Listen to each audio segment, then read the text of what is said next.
Good morning everyone. Today we shall be starting with our topic social responsibilities of business towards consumer. किसकी social responsibility? Business की. किसके तरफ? Consumers के तरफ. When we talk about business, ऐसा कोई भी बिजनेस नहीं है जो विदाउट कंज्यूमर सर्वाइव कर सकता है. ठीक है. Consumers are an integral part of business. अगर कंज्यूमर नहीं है, कस्टमर्स नहीं है, तो आपका बिजनेस किसी काम का नहीं. एक स्टेटमेंट है, consumer is considered as king of the market. Consumer को राजा माना जाता है मार्केट का. क्यों? क्योंकि अगर वही नहीं होगा तो आपका बिजनेस चलने वाला नहीं.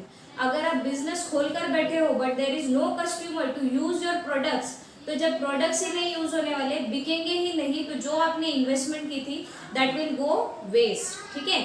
तो कंज्यूमर बहुत इंपॉर्टेंट एलिमेंट है बिजनेस का. इसीलिए कुछ बिजनेस की भी रिस्पॉन्सिबिलिटी बनती है जो उन्होंने कंज्यूमर के तरफ फॉलो की जानी चाहिए. First responsibility is good quality products.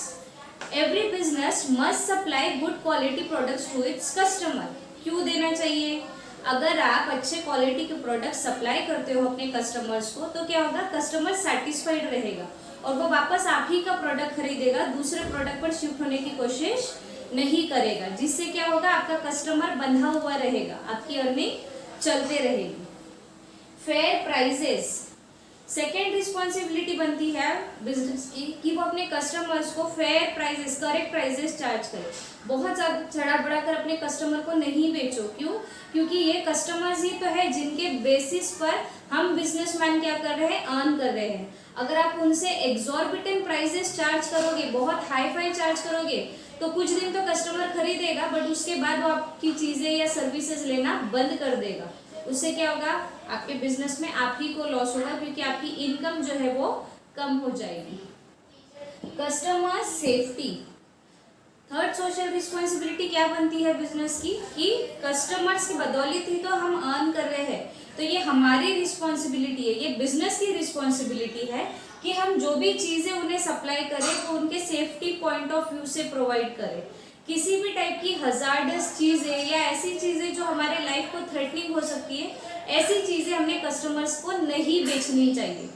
अगर हम बेच रहे हैं तो like alcohol, cigarettes, these are injurious to health, but still ये चीज़ें बिकती है. तो ये बोलते हैं अगर ऐसी चीज़ें आप बेच रहे हो तो वो चीज़ों पर क्या कर दीजिए? एक नोट डाल दीजिए कि cigarette smoking is injurious to health, alcohol drinking is injurious to health. इससे क्या होगा?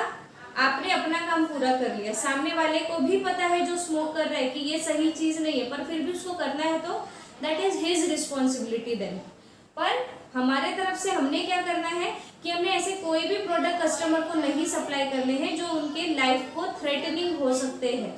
क्यों? क्योंकि मैंने अभी थोड़ी देर पहले कहा कि हम कस्टमर्स के बदौलत ही अपना बिजनेस रन करते हैं. कस्टमर नहीं रहेगा तो हमारा बिजनेस किसी काम का नहीं रहेगा.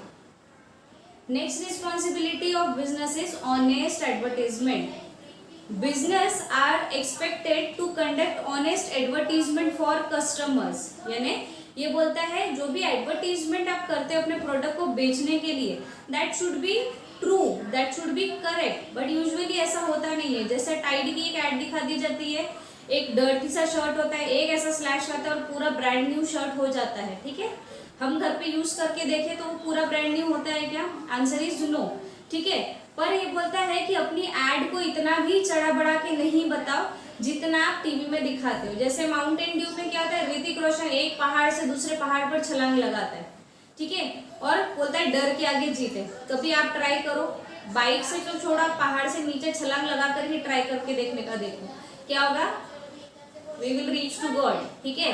तो ये बोलता है कि आपकी जो एडवर्टीजमेंट है वो ऑनेस्ट एडवर्टीजमेंट होनी चाहिए. एकदम चढ़ा बढ़ा के भी ऐसी ऐड नहीं बताओ जो चीजें होने वाली नहीं है. क्योंकि कई बार कस्टमर्स क्या होते हैं, इस एडवर्टीजमेंट में फंस जाते हैं, आपकी सर्विस लेते हैं और उनका पैसा क्या होता है? वेस्ट होता है. After sale services. After sale service यानी चीज़ें बेचने के बाद अगर आपको उन चीज़ों पर कोई सर्विस देने की ज़रूरत पड़ती है तो you must provide services to them. Like for example, मेरी इलेक्ट्रॉनिक की शॉप है और मैंने आपको एसी बेची थी. अब एसी को क्या होता है, वॉल में इंस्टॉल करना पड़ता है, तो ये तो आपको आता नहीं है, ठीक है। तो अगर ऐसी चीजें हैं जहां पर बेचने के बाद भी सर्विस देने की जरूरत है, तो business must provide after sale service to its customer, क्योंकि उन्होंने आपसे चीज खरीदी है, आपको उनके थ्रू अर्निंग हुई है, तो आपकी भी रिस्पॉन्सिबिलिटी बनती है कि चीजें बेचने के बाद अगर किसी प्रकार की सर्विस हमको कस्टमर को देनी पड़े तो वो आपको पूरी करनी चाहिए। Next responsibility is research and development. Research करना यानी किसी चीज के बारे में डीप स्टडी करना, ठीक है। तो अब बोलता है रिसर्च क्यों करना है बिजनेसमैन ने, तो वो भी कस्टमर्स के लिए। अगर मेरे कस्टमर मेरी चीजें खरीद रहे तो मैंने रिसर्च करना है कि और क्या इम्प्रूवमेंट मैं मेरे प्रोडक्ट में ला सकती हूँ, सो दैट मैं और कस्टमर्स को अट्रैक्ट कर सकूँ। अब मैंने रिसर्च कर लिया, डीप स्टडी कर ली, सिर्फ स्टडी करना काफी नहीं है, अब उसके ऊपर काम करना भी जरूरी है, यानी डेवलपमेंट। इसका मतलब कि अब मैंने जो स्टडी कर ली है, अब मुझे ये डिसाइड करना पड़ेगा कि वो जो मैंने पॉइंट्स निकाले हैं कि मैं कस्टमर और कैसे गैदर कर सकती हूँ और क्या इम्प्रूवमेंट ला सकती हूँ, इसके ऊपर काम भी करना पड़ेगा। जब हम काम करेंगे, हम कुछ नया करेंगे, तो कस्टमर्स हमारे पास अट्रैक्ट होंगे, जिससे हमें और अर्न करने की कैपेसिटी मिलेगी। जब हम डेवलपमेंट करेंगे तो क्या होगा, हमारे कस्टमर्स बढ़ेंगे, कस्टमर्स बढ़ने से क्या होगा, हमारी प्रॉफिटेबिलिटी इंक्रीज होगी और कस्टमर्स भी सेटिस्फाइड रहेंगे। Next sexual responsibility of business is regular supply. होता क्या है, जब प्रोडक्शन कम होता है किसी चीज का, तो क्या होता है, जो शॉपकीपर्स होते हैं, जो बिजनेसमैन होते हैं, वो क्या करते हैं, चीजें होल्ड करके रख लेते हैं, चीजें रोक कर रख लेते हैं। क्यों? क्योंकि जब किसी चीज का प्रोडक्शन कम होगा या मार्केट में शॉर्टेज होगा, तो एक रूल है कि उसकी प्राइसेस ऑटोमेटिकली बढ़ जाती है। क्यों ऐसा?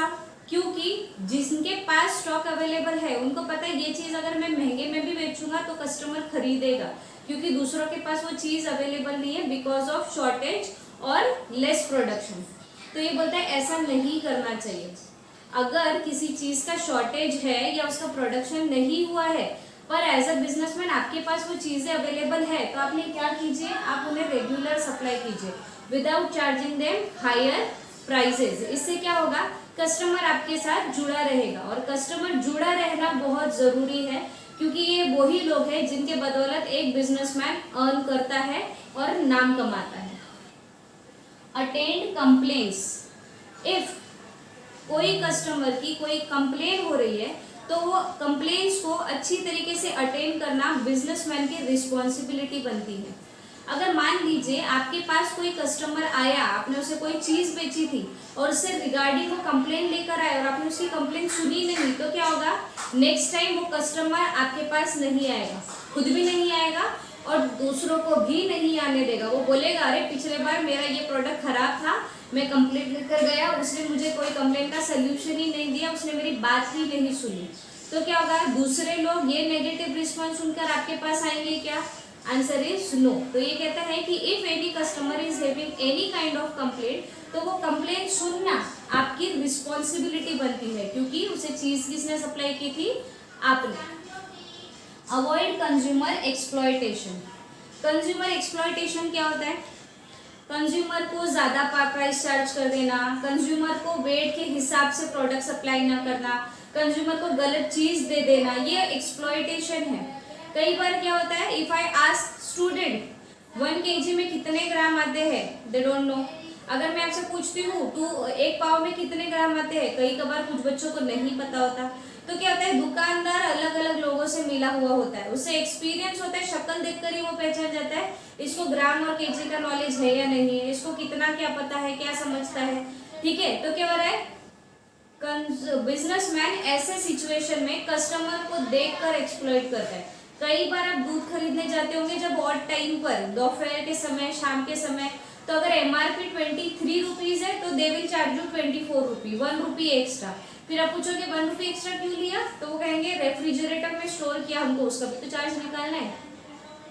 बात यह है कि जो दूध के पैकेट होते हैं उन्हें भी पता है कि वो विदाउट रेफ्रिजरेशन स्टोर हो ही नहीं सकते।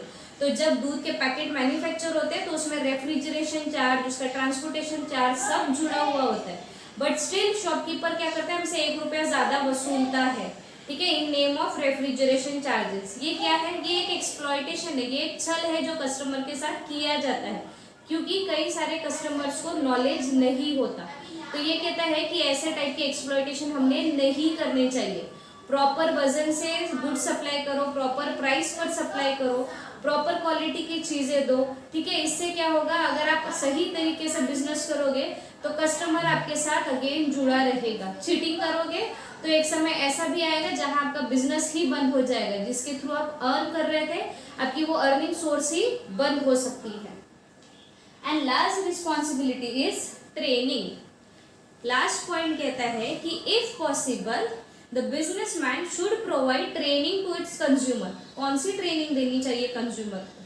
कंज्यूमर को प्रोडक्ट के बारे में नॉलेज होना चाहिए। ठीक है, कंज्यूमर को क्या चीजें कंज्यूम करनी चाहिए, उसके एडवांटेज क्या है, इसके नॉलेज प्रोवाइड कर सकते हैं आप। ठीक है, कौन सी चीजें कितने समय तक चल सकती है, या कोई चीज किस तरीके से यूज करनी है, अगर ये आप उनको ट्रेनिंग देते हो तो क्या होता है, कंज्यूमर भी अवेयर होता है कि कोई सर्विस या गुड्स हमें किस तरीके से यूज करने हैं। अवेयरनेस आने के कारण क्या होता है, कस्टमर और बिजनेसमैन दोनों को ही एडवांटेज मिलता है। So these were few responsibilities of business toward consumer. I hope the topic is clear to all. Thank you.